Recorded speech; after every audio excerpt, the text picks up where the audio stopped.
प्रजावत sir की ओर से मेरे YouTube चैनल पे आपका मोस्ट वेलकम।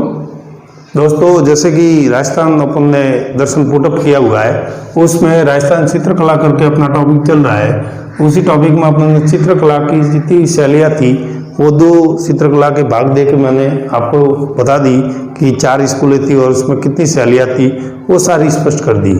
आज के सेशन में अपन दोस्तों लेंगे लोक चित्रण। अब ये सर लोक चित्रण क्या होता है? तो लोक परंपरा से जो चित्रण होता आ रहा है, जैसे भित्ति चित्रण है, फट चित्रण है, आराइस है, मांडना है, गोदना प्रथा है, ये जो प्रथा है ये लोक चित्रण के अंतर्गत आती है। और ये भी दोस्तों इससे संबंधित एग्जाम में भी प्रश्न आता है, ठीक है ना। तो इस क्रम में अपन क्या क्या पढ़ेंगे? भित्ति चित्रण पढ़ेंगे, फट चित्रण पढ़ेंगे, आराइस पढ़ेंगे, ठीक है ना, गोदना पढ़ेंगे, मांडना पढ़ेंगे, जो अपने साके वगैरह शुभ मुहूर्त में बनाते हैं। तो आगे लोक चित्रण आज से नहीं हो रहा है, परंपरागत रूप से हो रहा है, तो उस लोक चित्रण के साथ देखेंगे। फिर आधुनिक जो चित्रकार जो फेमस है, जिनके बारे में प्रश्न पूछे जाते हैं, उन 8-10 को अपन आज के सेशन में देखेंगे। तो चलिए दोस्तों, बिना वक्त गवाए लोक चित्रण को करते हैं स्टार्ट। चलिए दोस्तों, अपन भित्ति चित्रण में के रूप में लोक चित्रण जो पढ़ रहे हैं उसमें सबसे पहले लेंगे भित्ति चित्रण। नाम से ही मालूम है भित्ति चित्रण क्या होगा सर। महल हो, भले घर हो, राजमहल हो, बड़ी बड़ी हवेलियाँ हो, उस पर कोई चित्र उकरते ना, उसको अपन कहेंगे, यानी दीवारों पर चित्र बनाना, वो क्या कहलाएगा? भित्ति चित्रण। और सर इसको बनाने वाले कारीगर क्या कहलाते हैं? और इसको दोस्तों विशेष याद करना, कई बार पूछ लिया गया है, तो इसको सेजारे चेजारे कहलाते हैं। जो भित्ति चित्र बनाते हैं उनको क्या कहलाते हैं? चेजारे कहलाते हैं, यानी दीवारों पे चित्र उकेरना। और शेखावटी की हवेलियाँ दोस्तों है, वो मैंने पहले भी इस सेशन में बताया है, भित्ति चित्रण के लिए बहुत ही प्रसिद्ध है। क्योंकि हवेलियाँ आती है, अपन गलती कर देते हैं और जैसलमेर लिख देते हैं, शेखावटी याद रखना आप चित्र। और सर ये नेक्स्ट सत्य है, ये भी पूछा हुआ है, बूंदी में चित्रशाला है, रंग महल है, बादल महल है, किस हेतु प्रसिद्ध है? तो वो भी भित्ति चित्रण हेतु प्रसिद्ध है। तो भित्ति चित्रण में दोस्तों इतना याद रखना है, भित्ति यानी भीत, और भीत मारवाड़ में किसे कहते हैं? दीवार को।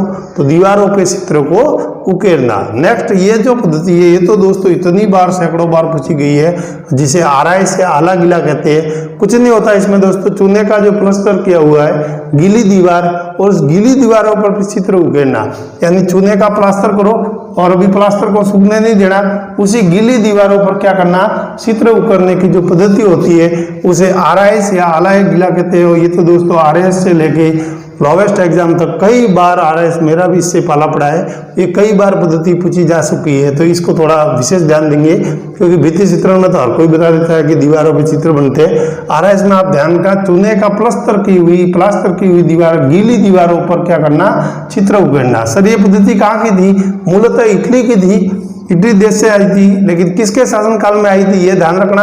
ये दोस्तों कई बार पूछी हुई है, अकबर के शासनकाल में भारत में आई थी। यानी अकबर के शासनकाल में ये जो आरएस पद्धति, आला गिला पद्धति थी, ये अकबर के शासनकाल में कब आई थी? भारत में आई थी।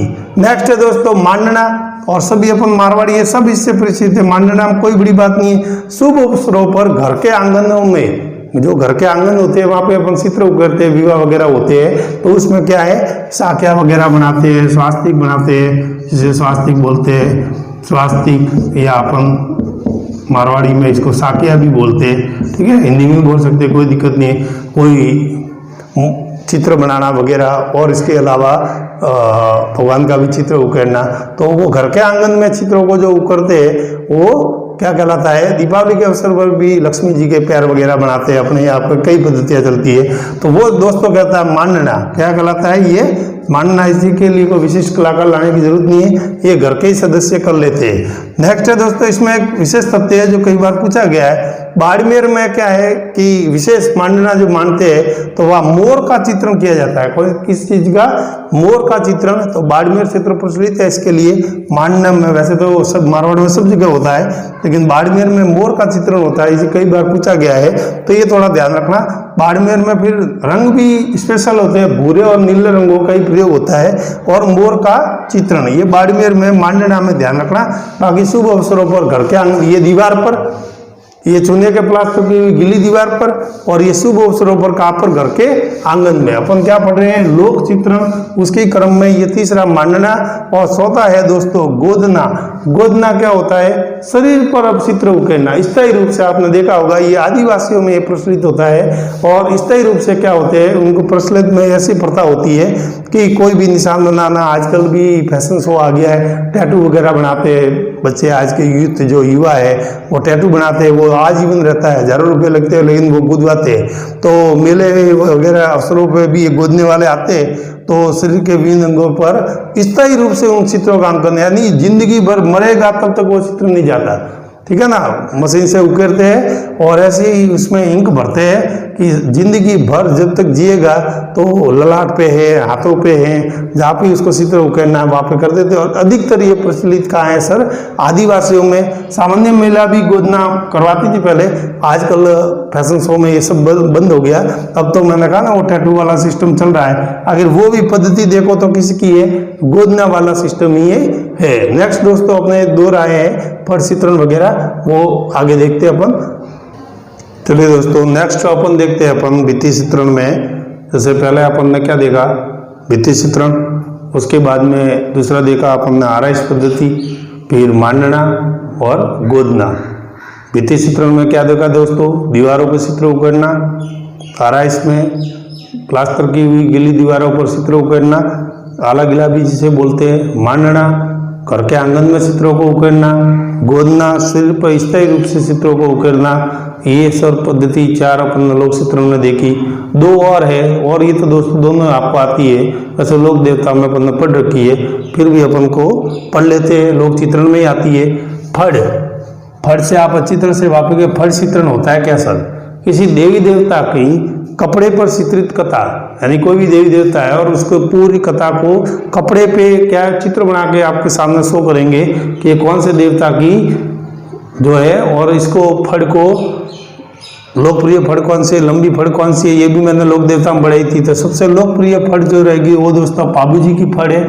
और इसे कौन गाते हैं सर, नायक जाति के भील भोपे जो होते हैं ना, उनके द्वारा ये पढ़ी जाती है। क्या सबसे लोकप्रिय फड़ पाबू जी की है, और से भील भोपे पढ़ते हैं। सबसे लंबी व प्राचीन फड़, ये भी दोस्तों अपन ने पढ़ रखा है लोक देवता में, देवनारायण जी की है।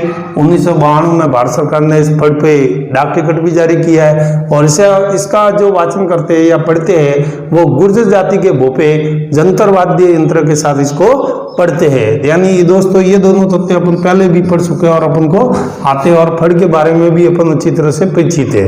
तो चितेरे जो प्रसिद्ध है जो फड़ के, वो देख लो, श्रीलाल जोशी, पार्वती जोशी और शांतिलाल जोशी एक ही परिवार से है, और कहाँ के है सर, शाहपुरा भिलवाड़ा के।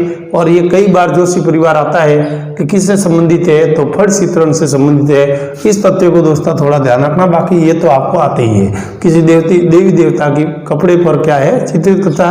सबसे लोकप्रिय फड़ बाबू जी, जिसे जब भील भोपे पढ़ते हैं। सबसे लंबी व प्राचीन फड़ देवनारायण जी की है। 1992 में भारत सरकार ने इस पर डाक टिकट जारी किया था, और इसे गुर्जर जाति के भोपे वाचन करते हैं। प्रसिद्ध चितेरे जोशी परिवार, शाहपुरा भिलवाड़ा। अंतिम में दोस्तों ये भी आपको मैंने बता रखा है, पिछवाई मंदिर में मूर्ति के पीछे, और क्या बताया था सर आपने, नाथ द्वारा। अभी फिलहाल ये कौन से जिले में है, राजसमंद जिले में। कौन से जिले में है, राजसमंद जिले में, पहले उदयपुर में था। तो नाथ द्वारा में अब क्या है सर, श्री कृष्ण भगवान का मंदिर है, तो मंदिर में मूर्ति के पीछे, ठीक है ना, जो चित्रण होता है, चित्रकला होती है, उसे अपन पिछवाई कहते हैं। ये भी अपन ने चित्रकला में पढ़ रखा है। और सर इसका एक तथ्य है वो बहुत इंपॉर्टेंट है, उसको ध्यान रखना। 1981 में नरोत्तम नारायण जोशी नाम का व्यक्ति था, उसे इस पिछवाई कला के लिए राष्ट्रपति पुरस्कार मिला हुआ है। और ये दोस्तों प्रश्न कई बार पूछा हुआ है। तो भित्ति चित्रण में ये जो अंतिम तथ्य है, 1981 में नरोत्तम नारायण जोशी को पिछवाई चित्रण के लिए राष्ट्रपति पुरस्कार मिला हुआ है। तो दोस्तों इसको विशेष थोड़ा ध्यान रखना। तो ये दोस्तों था आज के सेशन में अपना एक तो लोक चित्रण, इसमें अपन ने 6 देखे। कौन कौन से सब देखे एक बार मैं रिकैप करता, आप देख लेना। एक तो है सर भित्ति चित्रण, नाम से ही मालूम पड़ता है दीवारों पर चित्र बनाने वाले को क्या कहेंगे, छेजारे। दूसरी जो पद्धति रहेगी सर वो अपनी कौन सी है, आराइश का दूसरा नाम है सर आला गीला। ये पद्धति मूलतः कहाँ की है? इटली की है। और कब आई थी भारत में सर? अकबर के शासनकाल में आई थी। ठीक है। और जो क्लास करके वो ना सुनने का, तो गीली दीवारों पर जो चित्र उभरते हैं उसको आरएस पद्धति कहते हैं या आला गीला कहते हैं। तीसरा अपन ने दोस्तों पढ़ा था मांडना। मांडना में कोई बड़ी बात नहीं है, घर के आंगन में जो चित्र उभरते हैं उसे अपन क्या कहते हैं? मांडना कहते हैं। और चौथा अपन ने पढ़ा आदिवासियों में प्रचलित गोदना, यानी शरीर में स्थायी रूप से शरीर के भागों पर चित्रों को उकेरना, जो सर्वाधिक का प्रचलित है आदिवासियों में। तो भित्ति चित्रण, आराइस, मांडना, गोदना, फड़ चित्रण और पिछवाई, ये दोस्तों लोक चित्रण के अंतर्गत आएंगे। और यहाँ से भी दोस्तों प्रश्न पुटअप होता है, इसलिए ये जो तथ्य मैंने 5-6 में बताए, इन तथ्यों को थोड़ा देख लेना। अब मैं नेक्स्ट इसी सेशन में मैं आपको बताता हूँ प्रसिद्ध जो चित्रकार जो हुए आधुनिक, वो कौन कौन है, उनको अपन एक एक को देखते। अंतिम क्रम में चित्रकला में अपन देख लेते हैं राजस्थान के जो आधुनिक मॉडर्न काल के चित्रकार है, जो 7-8 प्रसिद्ध है, और जिनके बारे में भी प्रश्न आते रहते हैं, उपनामों से भी आते हैं, कभी कभी क्षेत्र से भी पूछ लेता है। तो देखते हैं कौन कौन है। नंबर 1 भूर सिंह शेखावत जी है, बीकानेर के हैं। और सर इनका उपनाम क्या है? ये जन जीवन का चितेरा कहलाता है। इस उपनाम से कई बार इस भूर सिंह शेखावत को पूछ लिया। जन जीवन का चितेरा मतलब इसको जैसे भी चित्र बनाने हो ना, उसमें जन जीवन स्पष्ट झलकता है, तो पूरा इसको चितेरा ही नाम ही दे दिया, जन जीवन का चितेरा। और इस उपनाम से कई बार भूर सिंह शेखावत को पूछ लिया गया है। और मूलतः ये कहाँ से है? बीकानेर से। नेक्स्ट सर है अपने दूसरे नंबर पे गोवर्धन लाल, बाबा के नाम से इनको जानते हैं। कांकरोली राजसमंद से इनका संबंध है। और इन्हें भीलों का चितेरा कहते हैं, यानी भीलों के जितने चित्र होते हैं चित्रकला के, उनके मास्टरमाइंड थे वो गोवर्धन लाल थे। और बाबा नाम से ये उपनाम से फेमस हुए थे। और फिर चित्रकला में इनको नाम दे दिया उपनाम भीलों का चितेरा। तीसरा दोस्तों देखते हैं जगमोहन माथोड़िया, जयपुर के हैं, सवानों का चितेरा। चौथे क्रम में देखते हैं परमानंद चोयल, कोटा के हैं, इसे भैंसों का चितेरा कहते हैं। यानी जिस चित्र बनाने में वो माहिर थे उसी के नाम से उनके क्या दिए उपनाम। नेक्स्ट क्रम में देखते हैं डॉक्टर वीरबाला भावसार, जो ये लड़की थी, ये बांसवाड़ा के एक स्वतंत्र सैनिक थी, उनकी पुत्री थी। इसने एक नई कला इजाद की थी, रेत और फेविकॉल से चित्र बनाने की। तो दोस्तों इसको भी डॉक्टर वीरबाला भावसार को भी कई बार पूछते हैं, बांसवाड़ा की है। और इसके पिताजी जो थे वो एक प्रसिद्ध स्वतंत्रता सेनानी रह चुके हैं। नेक्स्ट क्रम में देखते हैं अपन दोस्तों रामगोपाल विजयवर्गीय। ये इसलिए पूछते हैं क्योंकि 1984 में इसे पद्मश्री मिला था इन्हें, इसलिए रामगोपाल विजयवर्गीय को ध्यान में रखना।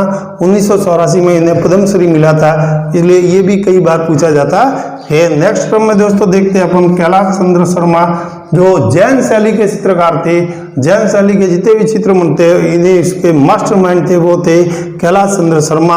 और सर इन्होंने एक रघुवंशम महाकाव्य है, उस महाकाव्य का पूरा चित्रांकन ही कर लिया।